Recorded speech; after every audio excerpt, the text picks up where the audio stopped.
Bismillahirrahmanirrahim. Assalamu alaikum students. Welcome to SSS Educational Channel. This is our 9th video for this first unit of the subject biology, and we are following KPK textbook board. In our previous video we had studied two levels of organization, atomic level and molecular level. Today we are going to study the third level, which is organelles.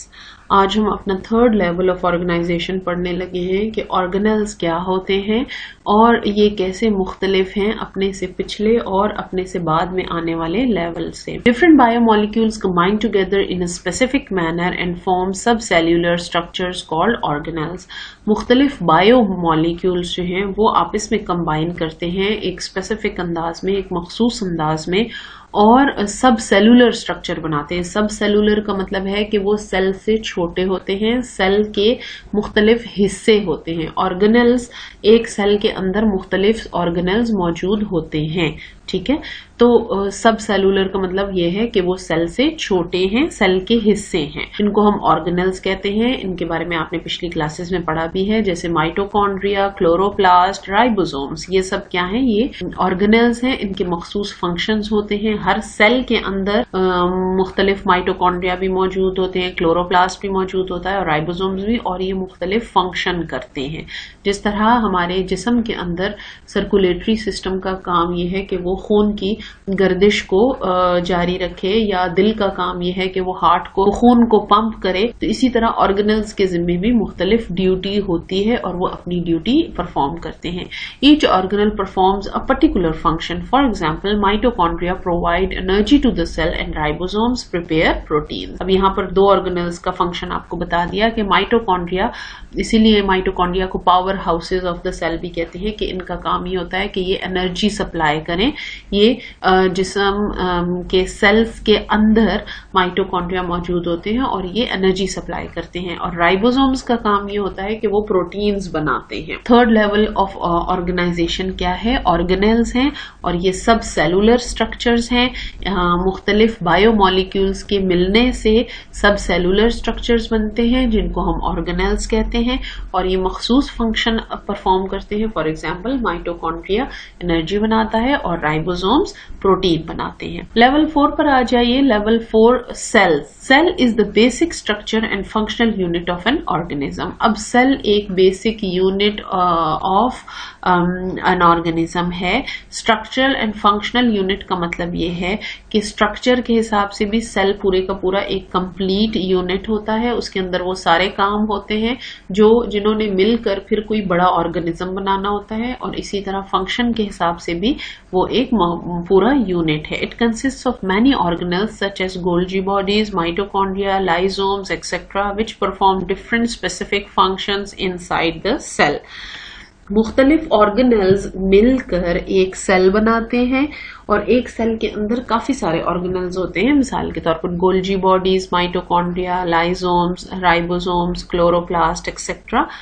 اور ہر جو آرگنل ہے وہ اپنا اپنا function perform کرتا ہے. In unicellular organisms a single cell makes the whole body.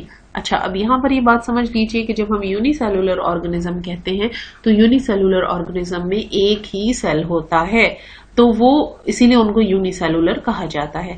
تو ایک سنگل سیل ان کا پورا جسم ہے. ٹھیک ہے، کوئی بھی یونی سیلولر آرگنزم ہے، پورے کا پورا بیکٹیریا ایک سیل ہے، تو وہ پورے ساری کی ساری ان کی باڈی ایک سیل پر مشتمل ہوتی ہے. While in multicellular organisms there are more levels of biological organization. تو اگر ہم یونی سیلولر آرگنزمز کی بات کریں گے تو لیول 4 یعنی سیلز پر ان کی بایولوجیکل آرگنائزیشن ختم ہو جائے گی، کیونکہ اس سے آگے ان کا جسم ہے ہی نہیں. ان کے جسم میں صرف ایک سیل ہی ہے. ٹھیک ہے، یہ بات سمجھ لیجئے. البتہ جو ملٹی سیلولر آرگنزمز ہیں ان میں آگے اور لیول آف آرگنائزیشن بھی ہوتے ہیں. نیچے باکس میں آپ کے لیے کچھ سائنٹیفک انفارمیشن لکھی ہوئی ہے. In heart, brain, kidneys, eyes and arterial blood vessels are main targets of hypertension and hypotension. جو ہمارا دل ہے، ہمارا دماغ، ہمارے گردے، کڈنیز کہتے ہیں گردوں کو، آنکھیں اور ہماری خون کی شریانیں، آرٹیریل بلڈ ویسلز، خون کی رگیں، یہ مین ٹارگٹ ہوتی ہیں ہائپر ٹینشن اور ہائپو ٹینشن کا. Due to advancement in technology it is now possible to transplant some of these organs such as heart, kidney, liver and lungs. Hypertension اور hypotension کس کو کہتے ہیں؟ یہ جو دل کی مختلف بیماریاں ہیں اور ساتھ ساتھ اس کے بلڈ پریشر، مختلف ہائی بلڈ پریشر ہونا، لو بلڈ پریشر ہونا، ان سب چیزوں کی وجہ سے، اور پھر ساتھ ساتھ دل کی مختلف امراض کا ہونا. اس کا سب سے پہلا نقصان کس کو ہوتا ہے؟ ہمارے دل کو، ہمارے دماغ کو، گردوں کو، آنکھوں کو اور خون کی رگوں کو. اب ٹیکنالوجی میں ایڈوانسمنٹ کی وجہ سے یہ ممکن ہے کہ کسی کا دل اگر بالکل کام کرنا چھوڑ گیا ہے، یا اس میں کوئی بہت بڑی خرابی ہے، یا گردوں میں خرابی ہے، یا لیور جس کو جگر کہتے ہیں، اور لنگز یعنی پھیپھڑے، تو ان کو ٹرانسپلانٹ کیا جا سکتا ہے. ٹرانسپلانٹ کرنے کا کیا مطلب ہے؟ ٹرانسپلانٹ کا مطلب یہ ہے کہ ایک انسان کا گردہ خراب ہو گیا یا دونوں گردے خراب ہو گئے، اور کسی اور نے اپنا ایک گردہ اس کو ڈونیٹ کر دیا، عطیہ کر دیا، تو چونکہ انسان اگر ٹھیک ٹھاک حالت میں ہو تو ایک گردے پر وہ زندہ رہ سکتا ہے. تو ایک گردہ ایک کو دے دیا جائے اور ایک گردہ دوسرے میں ہی لگا رہے، تو اس طرح سے دو انسان ایک گردے پر زندہ رہ سکتے ہیں. اس کو ٹرانسپلانٹیشن کہتے ہیں، یعنی ایک آرگن کا نکال کر کسی دوسرے انسان کا آرگن لگانا تاکہ اس کی جان بچ جائے. کیونکہ یہ سارے آرگنز اتنے اہم ہیں، یہ چاروں، کہ ان میں سے کوئی ایک بھی نہ ہو تو انسانی زندگی ممکن نہیں ہے. تو اسی طرح لیور کا ٹرانسپلانٹ، ہیپاٹائٹس کے مریضوں کے لیے لیور بعض دفعہ بالکل کینسر زدہ لیور ہو جاتا ہے اور وہ اپنا کام کرنا چھوڑ دیتا ہے، تو ان کا لیور ٹرانسپلانٹ کیا جا سکتا ہے. Kidneys are the most commonly transplanted organs followed by the liver and then the heart. گردوں کی ٹرانسپلانٹیشن بہت کامنلی ہوتی ہے، اور اس کی وجہ یہی ہے کہ زندہ انسان کا بھی ایک گردہ پر گزارا ہو سکتا ہے، تو ایک گردہ اگر کوئی اپنے بہن بھائیوں میں سے دینا چاہے تو دے سکتے ہیں. اسی طرح جگر کی ٹرانسپلانٹیشن اور دل کی transplantation. Some tissues can also be transplanted. باقی جسم کے بھی کچھ ٹیشوز ہیں جن کو ٹرانسپلانٹ کیا جا سکتا ہے. اگلا لیول آف آرگنائزیشن ہے جی لیول 5، جس میں ہم پڑھیں گے tissues. In multicellular organisms, the cells which are similar in structure and perform similar function make groups. Multi cellular organisms میں، ظاہر ہے یونی سیلولر آرگنزم میں بایولوجیکل آرگنائزیشن لیول 4 پر ختم ہو جاتی ہے، کیونکہ ان کے جسم میں ایک ہی سیل ہوتا ہے، تو اس سے آگے ان کے ٹیشو نہیں ہوتے. لیکن ملٹی سیلولر آرگنزمز میں جیسے انسان ہیں، جانور ہیں، یا مختلف پودے ہیں، نباتات ہیں، مچھلیاں ہیں، پرندے ہیں، ان سب میں ایک طرح کے سیلز ایک طرح کا کام کرتے ہیں اور وہ گروپس کی شکل میں ہوتے ہیں، اور ان کو ہم ٹشو کہتے ہیں. For example in plants mesophyll tissue is made of cells. Mesophyll tissue plants میں موجود ہوتے ہیں وچ پرفارم فوٹوسنتھسس، اور ان کا کام کیا ہے؟ ان کا کام ہی خوراک بنانا ہے. آپ نے کئی دفعہ سنا ہوگا کہ پودے خوراک اپنی خود بنا سکتے ہیں، تو آخر وہ کون سی چیز ہے جو ان میں خوراک بناتی ہے؟ تو وہ میزوفل ٹشوز ہیں، یعنی میزوفل سیلز، جو کہ سارے ایک طرح کے سیلز ہوتے ہیں. وہ سیلز اکٹھے جب ایک ہی فنکشن پرفارم کرتے ہیں جو کہ خوراک بنانا ہے فوٹوسنتھسس کے پروسیس کے ذریعے، تو ان کو ہم نے ایک نام دے دیا mesophyll tissues. In animals glandular tissue is made of cells which produce secretions. اسی طرح انسانوں میں یا جانوروں میں گلینڈز جو ہوتے ہیں، گلینڈولر ٹشو انہیں کہتے ہیں، تو وہ بھی سیلز کے بنے ہوئے ہوتے ہیں اور وہ مختلف سیکریشنز پروڈیوس کرتے ہیں. مثال کے طور پر پینکریاز کو دیکھ لیں، وہ بھی ایک گلینڈ ہے، وہ گلینڈولر ٹشوز کا بنا ہوا ہے اور وہ مختلف سیکریشنز پروڈیوس کرتے ہیں.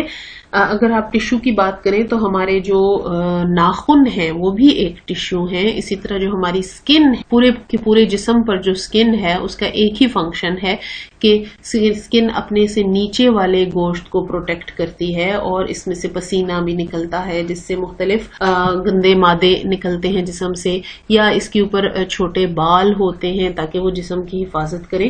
تو سکن بھی ایک بہت بڑا ایپیڈرمس ٹشو ہے جو کہ ایک ہی فنکشن پرفارم کرتا ہے. تو کہیں بھی جسم میں ایک گروپ آف سیلز جو کہ ایک ہی فنکشن پرفارم کرتے ہیں اور وہ ایک ہی جیسا اسٹرکچر رکھتے ہیں، ان کو ہم ٹشو کہتے ہیں. لیول 6 آ جاتا ہے جی organs. Different tissues work together to perform a specific activity, such a group of related tissues is called an organ. مختلف tissues مل کر ایک organ بناتے ہیں اور وہ organ بھی پھر ایک مخصوص کام کرتا ہے. For example, the organ stomach is made up of two major tissues. Its epithelial glandular tissue secretes gastric juices for the digestion of proteins, while its muscular tissue contracts and grinds food. دیکھیں مختلف tissues مل کر ایک organ بناتے ہیں. اس organ نے جو کام کرنا ہے وہ کیسے کرے گا؟ وہ ایسے ہی کرے گا کہ اس کے اندر جو ٹیشوز موجود ہیں وہ اس کی مدد کریں گے اس کام کو کرنے میں. مثال کے طور پر اسٹمک ایک آرگن ہے. آپ کو سب کو پتا ہے، آپ نے ڈائجسٹو سسٹم پڑھا ہوا ہے کہ اسٹمک کا کام کیا ہے. اسٹمک کا کام ہے خوراک کو ہضم کرنے میں مدد کرنا. اب خوراک کو وہ دو طرح سے ہضم کرتا ہے. ایک اپنی مکینیکل موومنٹ سے، کبھی سکڑتا ہے کبھی پھیلتا ہے معدہ، اس سے ہضم کرتا ہے. اور دوسرا مختلف گیسٹرک جوسز پروڈیوس کرتا ہے، مختلف ایسڈز پروڈیوس کرتا ہے، مختلف انزائمز پروڈیوس کرتا ہے جن کی مدد سے خوراک کو ہضم کیا جاتا ہے.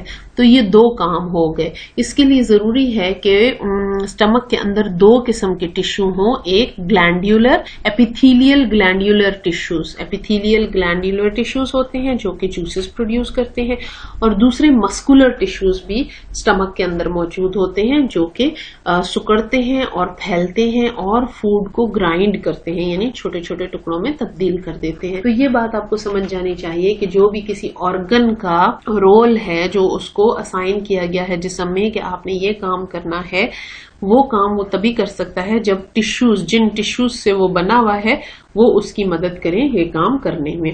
جیسے کہ برین ایک آرگن ہے، اور برین کے جو سیلز ہیں، نرو سیلز، ان کا کام یہ ہے کہ پورے جسم میں میسج پہنچائیں، پورے جسم سے میسج واپس لے کر آئیں، پھر پورے جسم کو آرڈر دیں. تو یہ برین جو اپنے کام کرتا ہے وہ اسی وجہ سے کر سکتا ہے کہ اس کے اندر ڈفرینٹ ٹیشوز ایسے موجود ہیں جو اس کی مدد کرتے ہیں یہ کام کرنے میں. تو یہ بات آپ اچھی طرح سمجھ لیں کہ 6th لیول آف آرگنائزیشن کیا ہے. 6th level of biological organization ہے آرگنز. اور آرگنز کس طرح بنتے ہیں؟ ہر آرگن بہت سارے ٹیشوز سے بنا ہوتا ہے، بہت سارے مختلف قسم کے ٹیشوز اس میں موجود ہوتے ہیں. Level 7 organ system. The organs in turn coordinate and constitute an organ system which perform a particular function. For example, blood circulatory system in animals. The blood circulatory system is composed of organs like heart, arteries, veins and capillaries. Organs کے بعد جو اگلا level ہے وہ ہے organ system. Organ system کیا ہوتا ہے؟ جس طرح سے مختلف سیل مل کر ٹیشو بناتے ہیں، مختلف ٹیشو مل کر آرگن بناتے ہیں، اسی طرح مختلف آرگن مل کر آرگن سسٹم بناتے ہیں. اپنی پچھلی کلاسز میں جو آپ نے مختلف سسٹم پڑھے ہیں، for example excretory system, circulatory system, digestive system, nervous system, یہ مختلف سسٹمز تھے جو آپ نے پڑھے. انسانی جسم کے اندر یہ سب موجود ہوتے ہیں. ہر سسٹم میں بہت سارے آرگن موجود ہیں. مثال کے طور پر یہاں پر آپ کو بلڈ سرکولیٹری سسٹم کی مثال دی ہے. اب بلڈ سرکولیٹری سسٹم کا کام ہے پورے جسم میں خون کی گردش کرنا، لیکن وہ یہ کام کیسے کرے گا؟ اس کو ہارٹ بھی چاہیے، اس کو آرٹریز بھی چاہیے، وینز بھی چاہیے اور کیپیلریز بھی چاہیے. اب یہ ہارٹ بھی ایک آرگن ہے، آرٹریز بھی آرگن ہے، وین بھی آرگن ہے اور کیپیلریز بھی آرگن ہے. یہ سارے آرگنز مل کر ایک سرکولیٹری سسٹم بنائیں گے اور پھر وہ سرکولیٹری سسٹم پورے جسم میں گردش کرے گا. اب اگر آپ تھوڑا سا اس پوائنٹ آف ویو سے سوچیں کہ ہارٹ ایک آرگن ہے اور اس کے اندر بہت ساری مختلف قسموں کے ٹیشوز ہیں، ٹھیک ہے. اسی طرح آرٹریز ایک آرگن ہے اور ان آرٹریز کے اندر مختلف قسم کے ٹیشوز. تو آپ کو زیادہ اچھے طریقے سے سمجھ آ جائے گا. پھر یہ مختلف آرگن سسٹم مل کر ایونچولی لیول 8 تک پہنچتے ہیں جو کہ ایک آرگنزم ہے. لیول 8 کیا ہے؟ آرگنزم.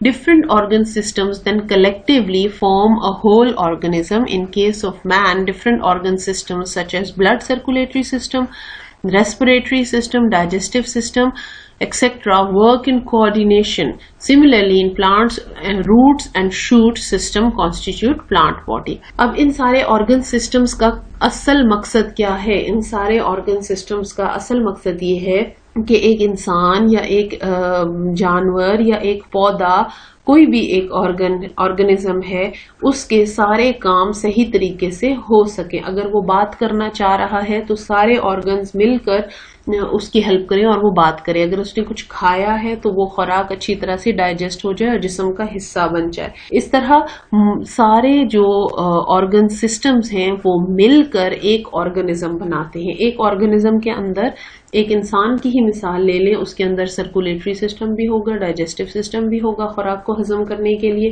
ایکسکریٹری سسٹم ہوگا تاکہ جو جسم کے اندر گندے مادے بنے ہیں ان کو جسم سے باہر نکالا جائے، نروس سسٹم ہوگا تاکہ ذہن برین صحیح طرح کام کرے اور اپنے پورے جسم کو آرڈر دے. اسی طرح اس کے اندر ریسپریٹری سسٹم ہوگا تاکہ سانس کی آمد و رفت میں کوئی مسئلہ نہ ہو اور وہ صحیح طریقے سے چلتی رہے. تو یہ سارے سسٹم ایک دوسرے کے ساتھ کوآرڈینیٹ کرتے ہیں. کوآرڈینیٹ کرنے کا مطلب جب ہمارا ذہن یعنی ہمارا نروس سسٹم ہماری ٹانگوں کو حکم دے رہا ہے، مثال کے طور پر کوئی جاگنگ کر رہا ہے اور وہ بھاگ رہا ہے، تو ذہن نے ہماری ٹانگوں کو حکم دیا کہ تیز تیز بھاگو. اب خون کی گردش جسم میں تیز ہو گئی، سرکولیٹری سسٹم نے کام کرنا شروع کر دیا، سارے حصوں میں خون پہنچ گیا. ساتھ ہی ساتھ ہمارے جسم کو محسوس ہوا کہ آکسیجن کی سپلائی مجھے زیادہ چاہیے. تو پھر کیا ہوا؟ فوراً سے ریسپریٹری سسٹم کو برین نے حکم دیا کہ تیز تیز سانس لو، جسم کو آکسیجن کی سپلائی زیادہ چاہیے، تو تیز تیز سانس لینا شروع ہوئے. اسی طرح ایک دم سے کیا ہوا، جو ہماری سکن ہے وہ بھی ایک آرگن ہے، تو ہماری سکن کو حکم ملا کہ پسینہ پیدا کرو تاکہ باڈی ٹیمپریچر نارمل رہے، ورنہ اس وقت بھاگنے کی وجہ سے باڈی ٹیمپریچر زیادہ ہو رہا ہے. تو سکن نے فوراً پسینہ پیدا کرنا شروع کر دیا. اب یہ 10 یا 15 منٹ کی جاگنگ میں یہ سارے سسٹمز ایک دوسرے کے ساتھ کوآرڈینیٹ کر کے کام کر رہے ہیں. ٹھیک ہے. اسی طرح اس کے علاوہ بھی بہت، یہ تو آپ کو میں نے بہت سادہ سی مثال دی.